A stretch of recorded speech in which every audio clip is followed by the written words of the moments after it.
Since I've been doing a lot of hand sanding in the shop lately, it seems like I'm constantly having to just sweep up little bits of dust here and there, or vacuum them up or whatever. So Rockler had a sale on these Downdraft Inserts, and I figured it'd be a good time to fix one of the small annoyances in the shop. But I had an idea that I wanted to take this whole contraption to the next level. So here I am cutting the outside for the Downdraft table box. Basically it'll just take a 4-inch dust collection fitting. As usual, I took a file to knock down the corners in these so that these will fit together nicely.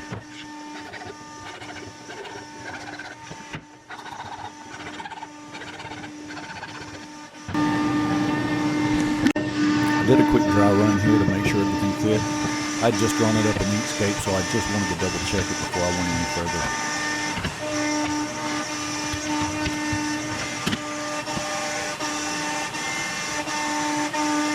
I wanted to keep this as low profile as possible, so the fitting was a little tall on this.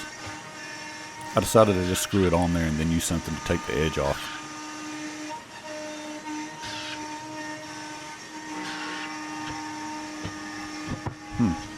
Who knew? This thing was a little bit thicker than I thought. I decided to opt for plan B, grab the oscillating tool and cut right through this.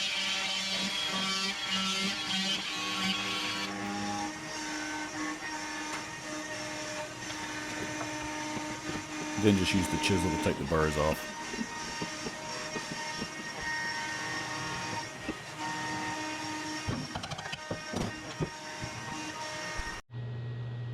I needed to cut some 1/4-inch ply for the bottom of this, so I just went over to the table saw and ripped some down.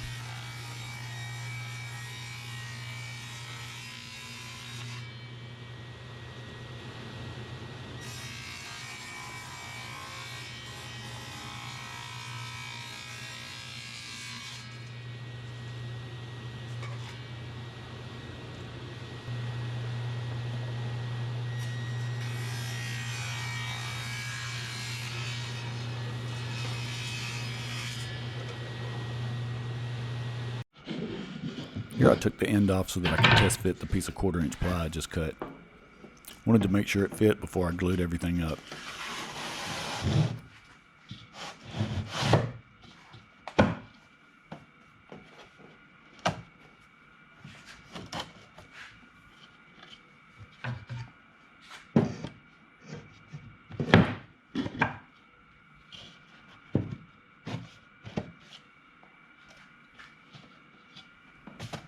Once I figured out the size for the sanding plate, I just went ahead and pre-cut it.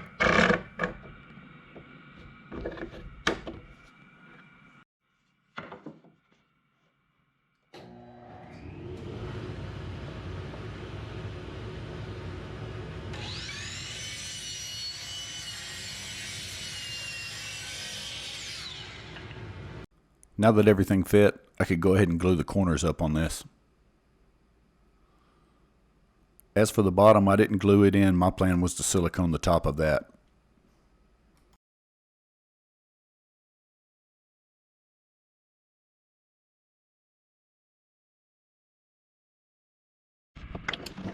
And here I am siliconing all the inside seams.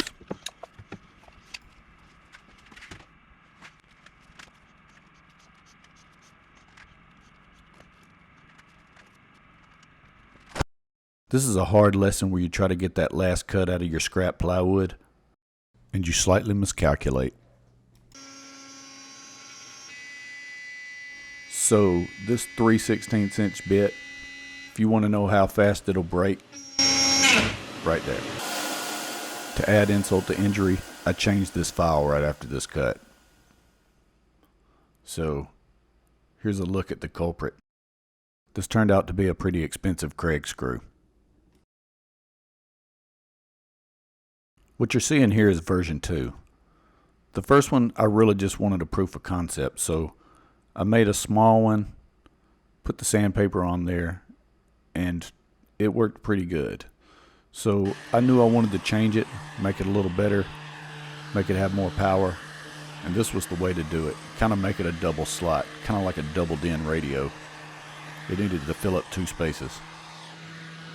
So here was me cutting the new version of the one I broke the bit on. So there wasn't a lot of changes, but you know, like any prototype, You take the best parts of it and iterate from there. So here it is in all its glory. This is the top section. The sandpaper folds through the slots that are horizontal on the ends, and you can attach it to the bottom via those pieces. I had a way more complicated way I was going to do the bottom to attach those, but in reality, you're probably not going to change the sandpaper much, or you might, I don't know. But the fact is, that worked really well, and it was super easy to do. So, no need to reinvent the wheel there if I didn't have to, at least not for this version.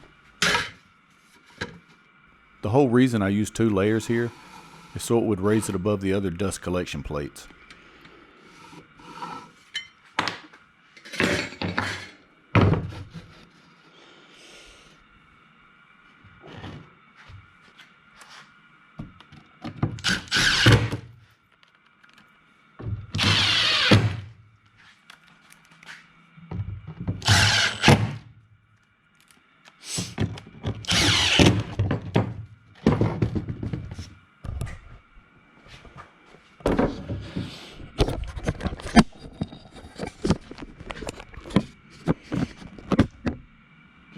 I cut 2 baffles to put under some of the plates in case I was doing smaller pieces. This would allow it to direct the suction where it was most needed.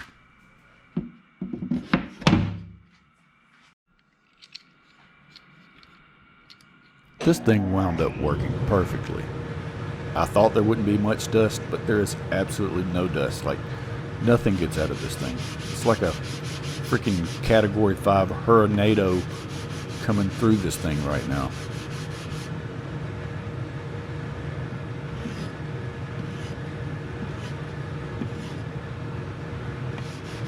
I didn't really have anything specific I wanted to sand on this yet. Really, I was just grabbing scraps from under the saw and just seeing how it worked. And man, this works great.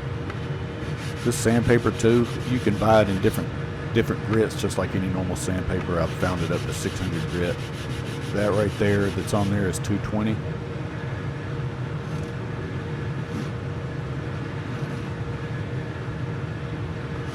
This whole downdraft table is going to be a nice addition to the shop.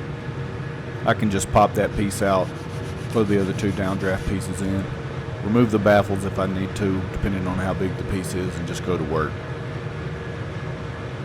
How about I just leave you with these glamour shots like it was a mall in the 80s.